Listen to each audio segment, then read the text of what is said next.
Hello there. I'm your imaginary friend. Today I have a poem for you by James Hogg. Now, as always, bear in mind that sometimes an author will have included something in their work that at the time of writing seemed fine to them, and it's not always fine. This is called Kilmeny. It's subtitled The 13th Bard's Song, and I'm going to apologize for the accent that I'm going to slip into. Bonny Kilmeny gaed up the glen, but it was none of meet Duneira's men, nor the rosy monk of the isle to see, for Kilmeny was pure, as pure can be.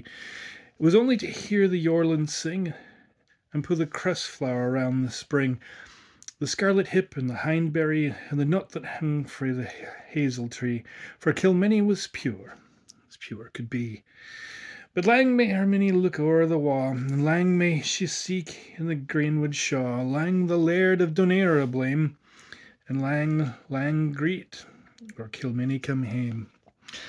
When many a day had come and fled, when grief grew calm and hope was dead, when mass for Kilmeny's soul had been sung, when the bedesman had prayed and the dead bell rung, late, late in the gloaming, when all was still, when the fringe was red on the westland hill, the wood was sere, the moon i' the wane, the reek o' the cot hung o'er the plain, like a little wee cloud in the world it's lain, when the ingle load wi' airy leam, late, late in the gloaming, Kilmeny came hame. Kilmeny, Kilmeny, where have you been? Lang hae we sought baith holt and dean, by linn, by ford, by greenwood tree, yet you're halesome and fair to see. Where gat ye that jupe o' the lily sheen, that bonny snood o' the birks a green, and those roses, the fairest that ever were seen? Kilmeny, Kilmeny, where have you been? Kilmeny looked up wi' a lovely grace, but nae smile was seen on Kilmeny's face. As still was her look, and as still was her e'e, as the stillness that lay on an emerald lay, or the mist that sleeps on a waveless sea. For Kilmeny had been, she kenned not where, and Kilmeny had seen but she could not declare.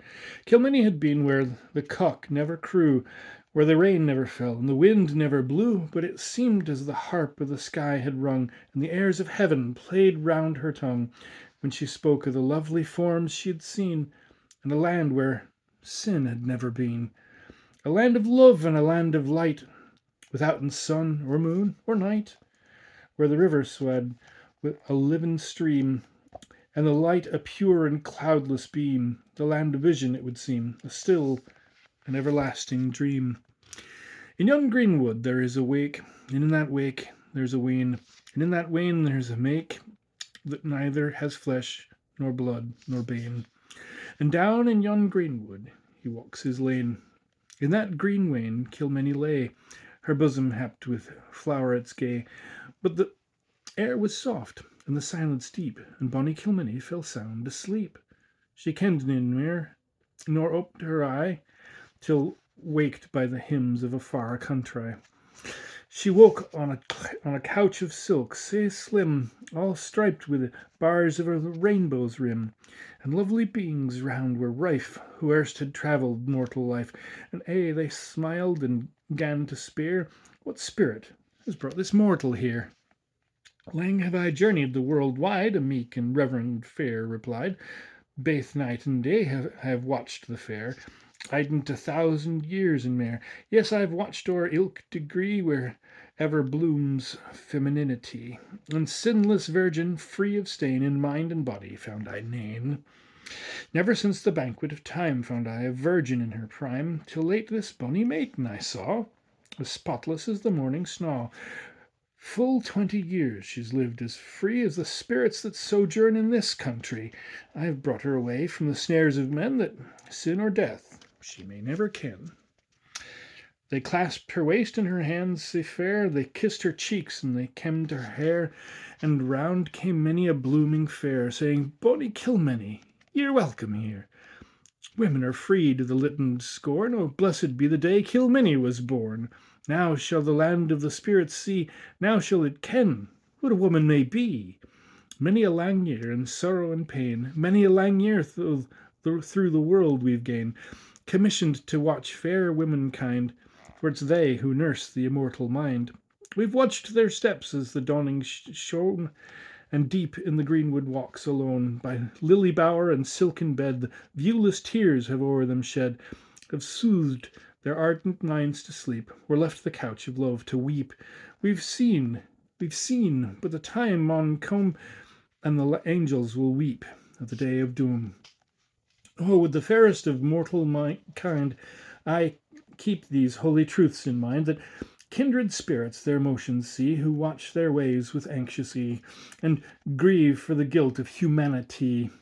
Oh, sweet to heaven the maiden's prayer, and the sigh that heaves a bosom sae fair, and dear to heaven the words of truth, and the praise of virtue frae beauty's mouth, and dear to the viewless forms of air, the mind that kithes as the body fair.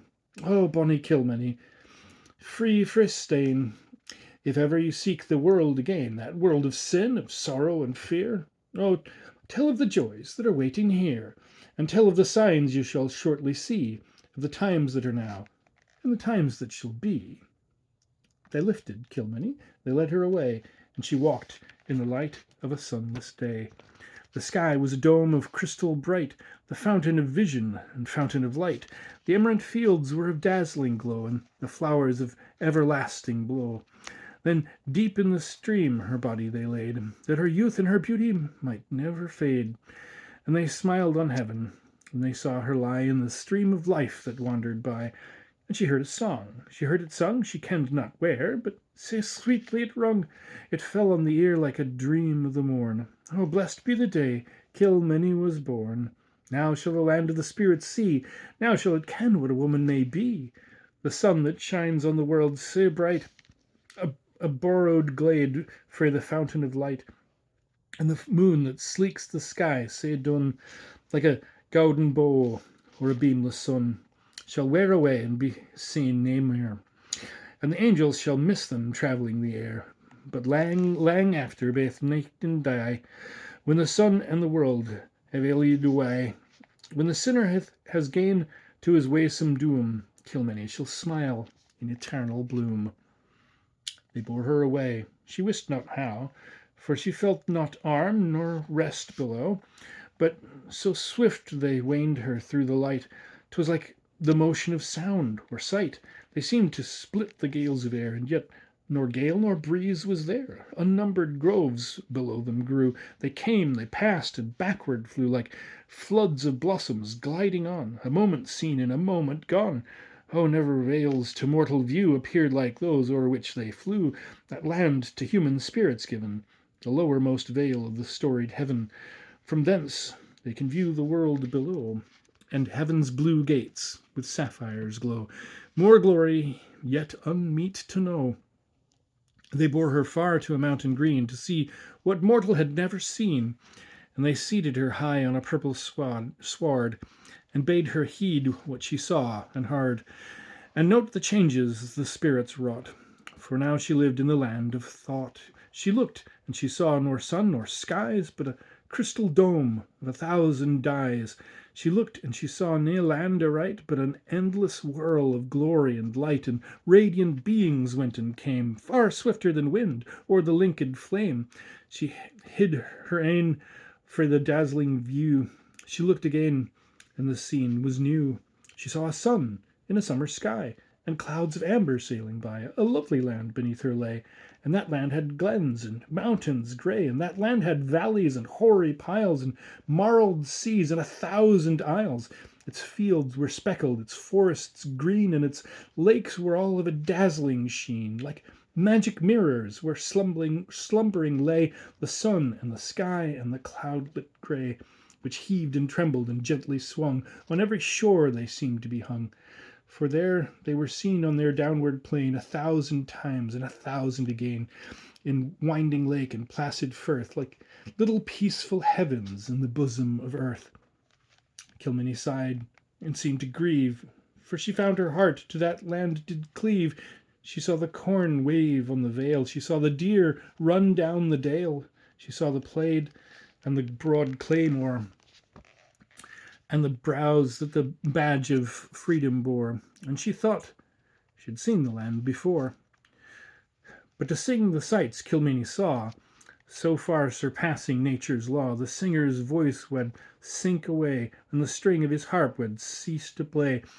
But she saw till the sorrows of man were by, and all was love and harmony, till the stars of heaven fell calmly away, like flakes of snow on a winter day. Then Kilmeny begged again to see the friends she had left in her ain country, to tell of the place where she had been, and the glories that lay in the land unseen, to warn the living maidens fair, the loved of heaven, the spirit's care, that all whose minds unmealed remain shall bloom in beauty when time is gane. With distant music soft and deep they lulled Kilmeny sound asleep, and when she awakened, she lay her lane, all happed with flowers in the greenwood wain. When 7 long years had come and fled, when grief was calm and hope was dead, when scarce was remembered Kilmeny's name, late, late in the gloaming, Kilmeny came hame. And oh, her beauty was fair to see, but still and steadfast was her ee. Such beauty bard may never declare, for there was no pride nor passion there, and the soft desire of maidens e'en in that mild face could never be seen. Her samar was the lily flower, and her cheek the moss rose in the shower, and her voice like the distant melody that floats along the twilight sea. But she loved to rake the lanely glen, and keep afar frae the haunts of men, her holy hymns unheard to sing, to suck the flowers and drink the spring. But wherever her peaceful form appeared, the wild beasts of the hill were cheered, the wolf played blithely around the field, the lordly bison lowed and kneeled, the dun deer wooed with manner bland, and cowered beneath her lily hand.